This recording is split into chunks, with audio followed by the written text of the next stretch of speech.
Hi everyone and welcome back to my channel. I'm Miranda if you're new here. In today's video we are going to be doing a glam Q&A.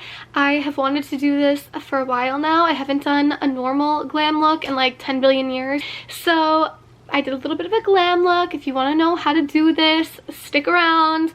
And I put a little poll on Instagram the other day for, not a poll, what is it? One of those little question boxes? Yeah. And you guys pulled through with the best questions ever. So let's just jump into the video today. No need for an extra long intro, but before we do so, subscribe to my channel. I post every Wednesday. Yeah, I think that's it. Let's just jump into the video. I hope you all enjoy. Okay, so first question. Okay, where do you curate your sense of fashion from? That's like something I could totally go on and on about for like 10 billion years. But, oh my god, Miranda. I curate my sense of fashion mainly from whatever kind of decade or TV show or just overall aesthetic that I seem to be inspired by at the moment. I am extremely unable to pick an aesthetic and stay with it. It's like nearly impossible for me. And so I don't pick an aesthetic. Right now, I'm kind of in the shift of a style. I took like the Y2K fashion and then brought it back into like that Bratz energy, and that's kind of how I was dressing for a little bit. But now I watched Bridgerton and now my style has completely shifted because of that. When I watched Euphoria, I was like obsessed with that kind of style. So it's honestly, I based my fashion sense around the TV shows and movies that I am into at that time. Also, I am very into kind of looking at Pinterest for fashion inspiration. I never was a Pinterest fan. I never looked on Pinterest, like, ever. And then I got it and I was like, where has this been all of my life? So whenever I'm like in a kind of vibe, I just look it up on Pinterest and I use it as like a big base for kind of finding stuff that I feel like I gravitate towards and that I like. So like, you know, right now I'm in that cottagecore kind of like Regency era, fairy, whatever. Like, I don't even know what I'm doing, but I guess I'd describe it right now as like light academia. And I just looked it up on Pinterest and light academia aesthetic or light academia fashion, and tons and tons and tons of stuff just comes up, and that's how I kind of start to base my style around that. Now I am just going to set my concealer with some powder. Some of these questions make me cackle. Kate Sawmell, I think you know the answer to one of your questions. Okay, this one's so good. How to not care about what anyone else thinks of you. Okay, this is like harder said than done, not caring about what anyone else thinks of you, because I've been working on it for literal years, and still every now and then I find myself caring about what other people think of me. It's just, it's natural. It's not normal. Everyone kind of has that innate thing, and it's because society has trained us to kind of care about other people's opinions. But the way that I began kind of shifting my perspective about the entire situation, just living for me and not kind of like worrying about what other people think about what I'm doing, is I find when I'm doing stuff that I love, I just tend to not care about what anyone else thinks of it. So for me, the real shift that happened was when I started doing acting.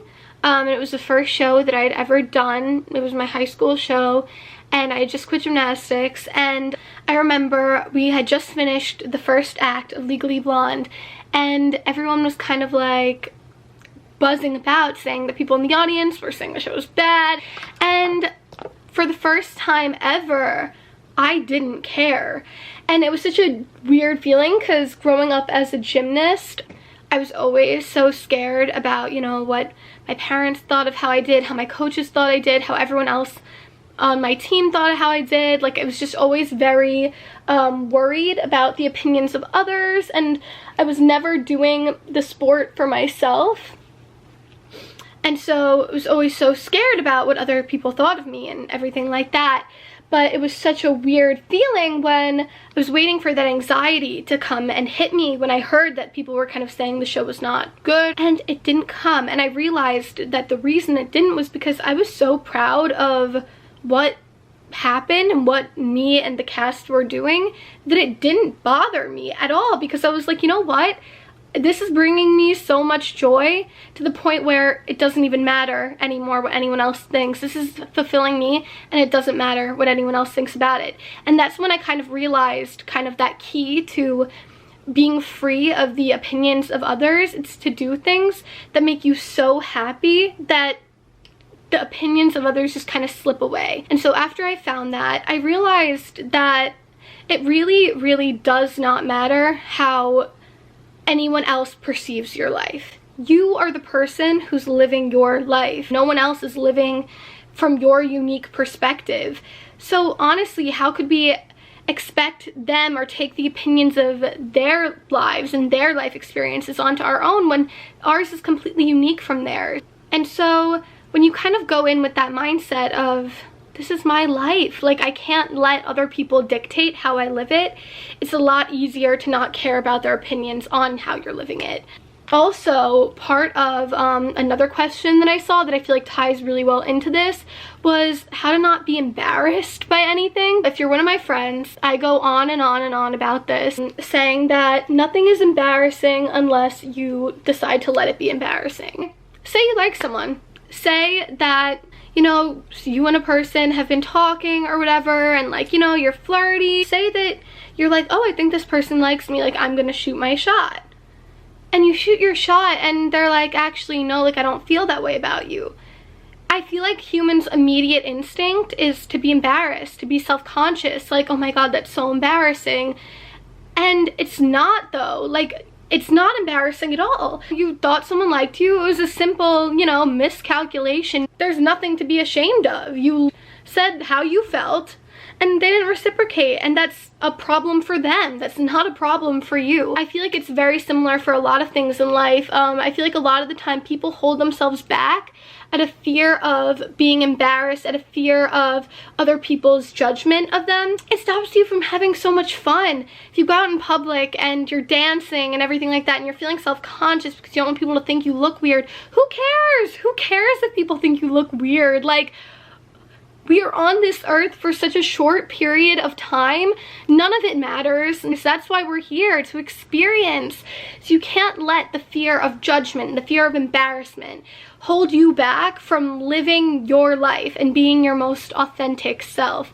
I hope I'm articulating this properly, because it's something that I feel like is super, super important and super like necessary to know, because once you start living like that, and once you start pushing against your fear of judgment and pushing against that fear of rejection from society and people around you, that's when you start to live authentically, and that's when you start to become the most happy.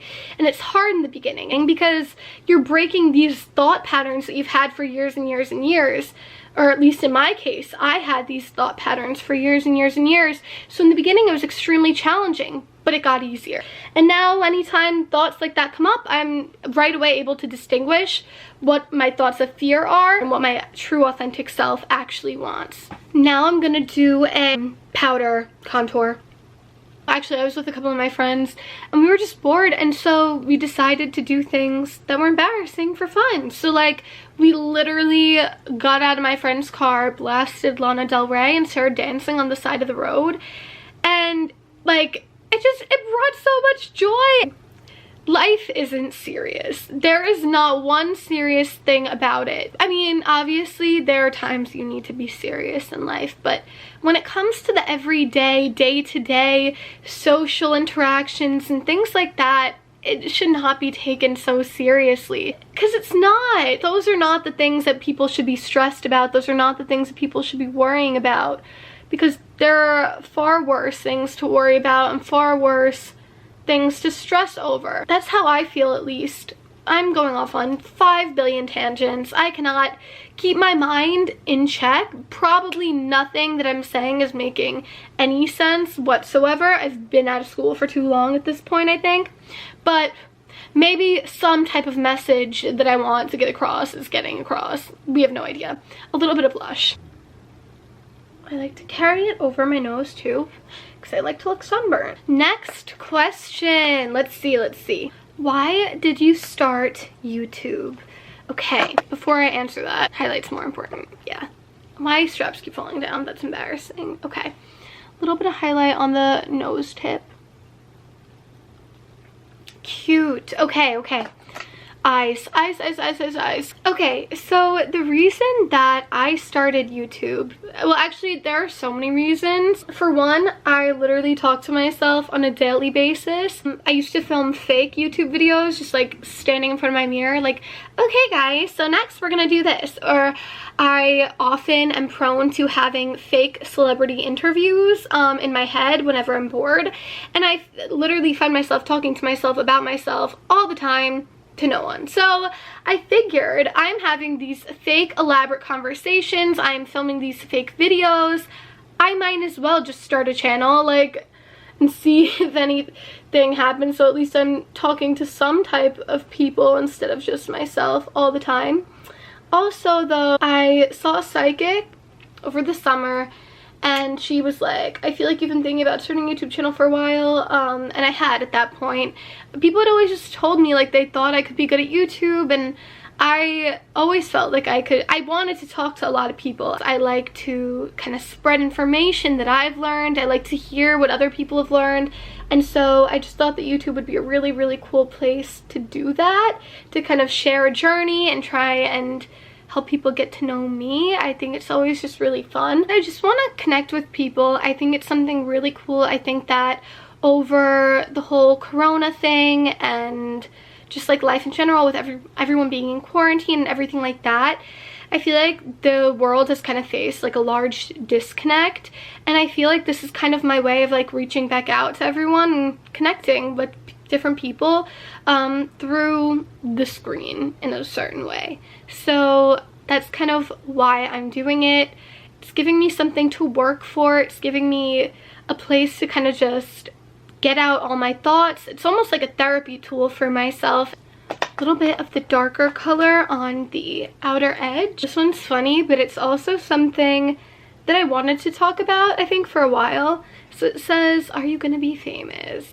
That's something that I've just been hearing a lot recently, I think from my family and my friends. Obviously, like, I want to be an actress, but fame is not really my end goal, I don't think. Obviously, I want to be successful at what I want to do. Obviously, I want to be good at what I do. But I think that fame, that whole idea of fame, is not what I'm after. The reason why I wanted to become an actress, wait, let me finish this. Blend that baddie out. The reason why I decided I wanted to be an actress was because, well, again, there are so many reasons, but it brought me this like large sense of inner joy. Something about being able to tap into the stories of others and see how they related to myself kind of reassured me of the connection that we're all connected to a certain degree. It's like how we all can relate to one another and how we all have different experiences, but through those different experiences we experience the same emotions, and that's how we all are able to connect. And something about that kind of really drew me to it. Now I'm just adding like a taupey sparkly shade, this one right here, to my lid. Now I'm blending out the color with that original crease color that I had, blending all of the glitter and shimmer into the base colors. Oh my god, this part's just not blending at all. It's really irritating me. Was the change from my small town to NYC a difficult adjustment? For those of you who don't know, I go to NYU, so I live in the city when I'm at school, and right now I'm at home because I'm on break. The adjustment was actually not difficult at all. I grew up going to the city a lot. I always loved New York City, so I was very into it. I always really liked it. Of course, it was a little difficult in the beginning because I never lived on my own before.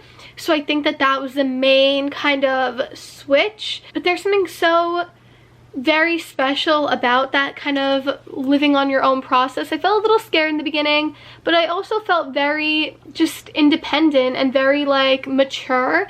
It was a cool feeling. I was like, wow, I'm Carrie Bradshaw walking around the streets in New York. Like, it was very, very cool. I was more excited than I was scared, and I think that helped in the adjustment process. Also, I visit home like all the time because, you know, I love my family so much, and so I can't be away from them for long periods of time. Literally ask any of my friends at school. I'm always going home for a day or two. It really has not been hard. If you are thinking about moving into the city for college or just as a move in general, I recommend. 10 out of 10. It's great. I know people have been saying that it's like not as good now, or like the city's a ghost town. It's not a ghost town at all, in my opinion. Now I'm gonna go in with this darker dark brown and make like a little bit of a wing on each eye. So I just lined under my eyes with like a dark eyeshadow too, the same for the wing. And now I'm going to line my waterline with this white color. My back hurts so badly, everyone. Oh my god. Pain. Okay, now curling the lashes. And so the next question is, what is your favorite movie? My favorite movie of all time is Legally Blonde. And I was talking to my friend Emily about this yesterday, saying how it's so embarrassing being, actually remember, nothing's embarrassing unless you let it be embarrassing, but I was saying how it's funny that every time I say Legally Blonde is my favorite movie, everyone always judges me and they're like, you are going into school to be an actress, how is Legally Blonde your favorite movie? And I'm like, well, it is possibly one of the most iconic films of all time, all about feminism and embracing your femininity and still being able to be seen as powerful, because a lot of the time women who want to be taken seriously have to take on masculine traits in order to do that. And Legally Blonde is all about that you can still be feminine and be taken seriously. I love the movie. I love it, I love it, I love it because I relate obviously to the character. I tend to be a very girly girl, and I've experienced people in the past kind of not taking me seriously and thinking that, you know, anyone who embraces who they are as a female is inherently weak or not smart. And I feel like the movie's message really defies against that, and saying embrace whoever you are, and you know, you should be treated as an equal to everyone no matter the way you carry yourself. I love the fashion in it. I love the music in it. It always inspires me. Anytime I'm feeling anxious, I watch it. Anytime I'm feeling lack of motivation, I watch it. Whenever I need that pick-me-up, that re-inspiration, it never fails to inspire me. Sorry baddies for that lighting change. I am now going to do my eyebrows. I'm just brushing them up. I have never fully learned how to do my eyebrows properly, so I literally just use a tinted brow gel to kind of fix them. I mean, I grew up without having any eyebrows whatsoever, so I mean, I think we all know this by now. I literally had none. I just never learned how to do them, and I try to just pretend they're not on my face. Now, a little bit of lip liner. Let me just get the chapstick on. Let's see the next question. Dream musical theater role, my top one. I really want to play Ariel in The Little Mermaid. That has always been a dream role. And now we'll do this pretty color just on the inner part. A little tanning spray setting. Beautiful. Okay. Oh my god. Yay. Okay guys, so this is the final glam look. You saw it in the intro, but now we are all finished. We are all glam. I really like it. I like the way it came out. I think it looks very cute. This is like perfect for like a night out, or like, I don't know, whatever you want to do it for. I hope you all enjoyed this Q&A. I hope that you could follow it because I don't know if I can. Let's see how good I am at editing today. I really don't know if I'm gonna be able to save it. I'm just CEO of tangents. But I hope you enjoyed it. I hope you know, maybe you did your makeup with me or something. So yeah, I will see you all next week. Love you all. Bye.